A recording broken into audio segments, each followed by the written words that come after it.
Well, we're here first day, and one of the cool things we're doing here is we're giving people an insider look at what people in the industry get to do. Sometimes We're working. We're working right now. Yeah. We get to tell our spouses that we're working hard. Right. Well, but it's really important part of the industry is these events because we're bringing awareness to new products. Absolutely. We're field testing. You guys Right. may have some stuff in development that you're going to get some real world testing. Always. And we get to interact with each other and talk about the industry and new things going We're in a on. really cool area, you know, get to see new places. Yep. You know, we're fortunate enough where we get to go to a lot of places. A lot of these people don't really get to see all of the really cool things that go on, you know. And South Padre, you got almost 80 miles of really pretty much undeveloped property, a lot of water. And the cool thing is we get to do it with guys that we see in a lot of these same places. Sure. So we carry these stories and friendships with us from location to location. Yeah. And, it's just this great gathering. It's a cool deal. So stay tuned. We're going to be bringing you updates throughout the weekend here with the DOA media event, and we look forward to a great day of fishing.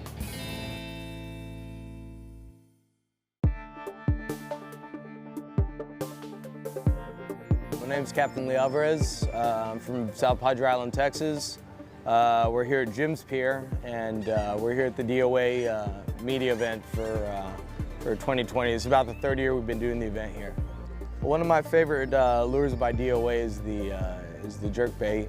Today I was throwing a 5.5 inch jerk bait on a 1/4 ounce jig head. Usually I'll stay with a 1/4 ounce, 1/8 ounce jig head.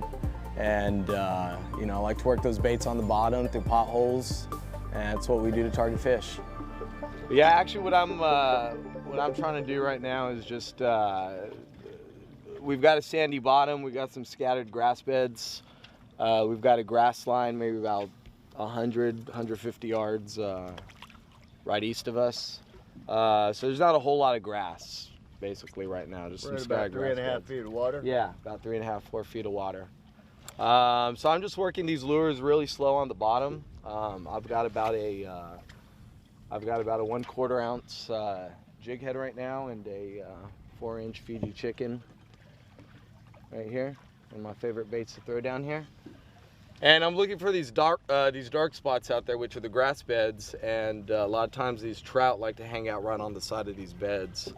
And so I'll just try to, you know, cast at them and slowly bring them by. Prospect it away. Yes, sir. There you go.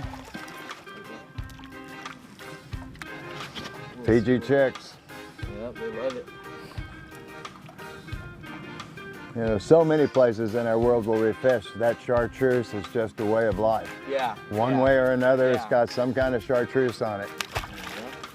I truly believe that these chartreuse and glow are virtually identical. When I shut my lights off at night at my business, it glows like a chartreuse green color. And I think a lot of times it's something, to me, it means death.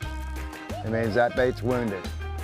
And whether it's glow or chartreuse, I think they're very similar in that respect.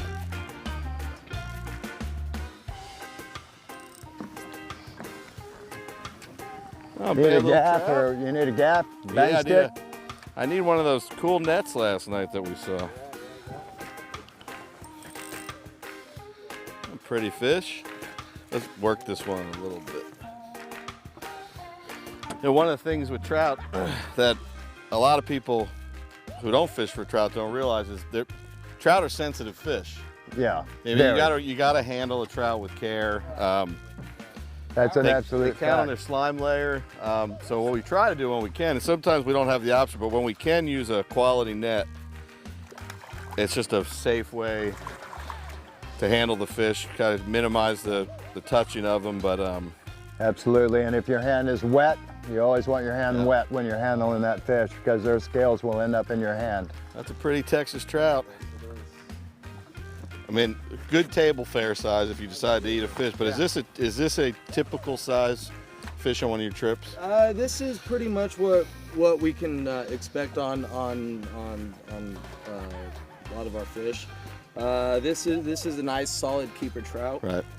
I'd say this is about 17 inches or so. So this is, I mean, we'll catch them up to, you know, 30 inches around here. A 30-inch fish, of course, is pretty uncommon, but Right. But yeah, this is about a typical size trout. Perfect, beautiful fish. Absolutely. One of the beauties of my job is that I get to go to a lot of places, and we have several hundred guides in our program. And I recently went over to Crystal River area, and our guides are using our 5.5 glow.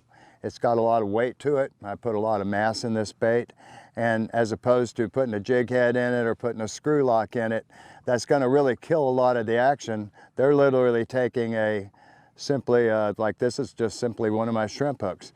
Now this bait, when I jerk it, it can go all over the place. There's no restriction of the body. So it allows a lot more action to the bait. And basically, all of my guys over there are saying this is a needlefish, because this is a cooler time of year. There's not a ton of bait in, but there's plenty of needlefish around, and trout and reds love eating them. So I'm gonna see if it works in South Texas. See what happens. Whoa, son. Damn, almost ripped his head off when I set that hook on that one. I got a little aggressive. Little aggressive, August.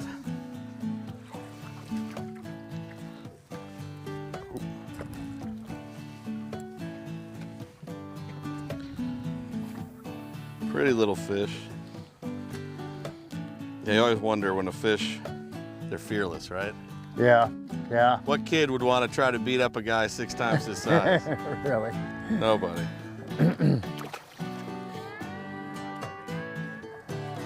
Come on. Yeah, we're on. Glow. The top secret. Glow 5.5 with a stupid hook just stuck in his nose. Ain't no secret anymore. Shh. I'm sorry, folks. We can't talk about this. Lure slides up the line. I get my fans.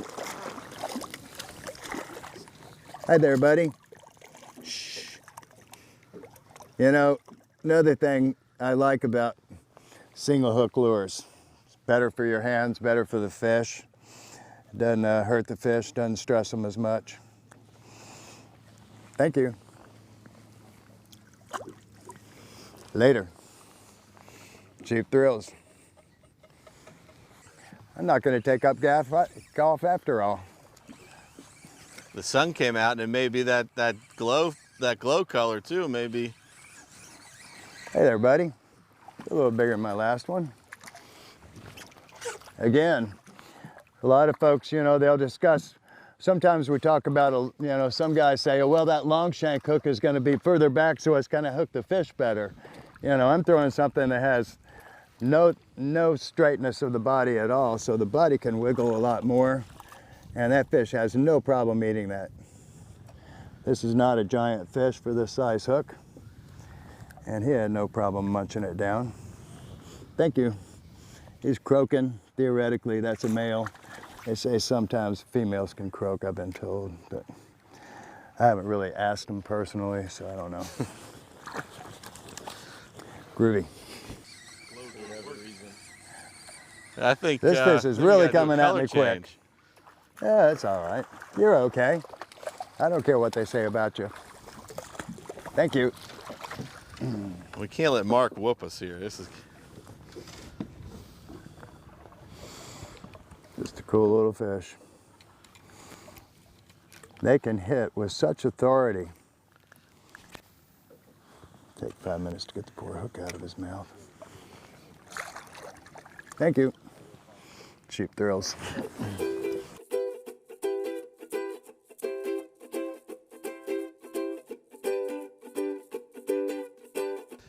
so, you know, where we just were. Right. That, you know, that water, that's Texas water. Yeah. That gets me stressed out, right? I see that water, I'm like, oh, I get uneasy about it because I'm just not used to that. This You're is feeling home, more man. at home now? This feels like home.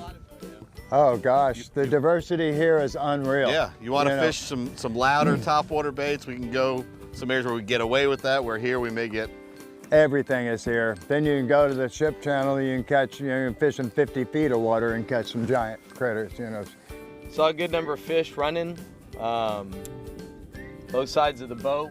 A lot of singles, doubles, you know, a couple pairs. So I think this is a good area to.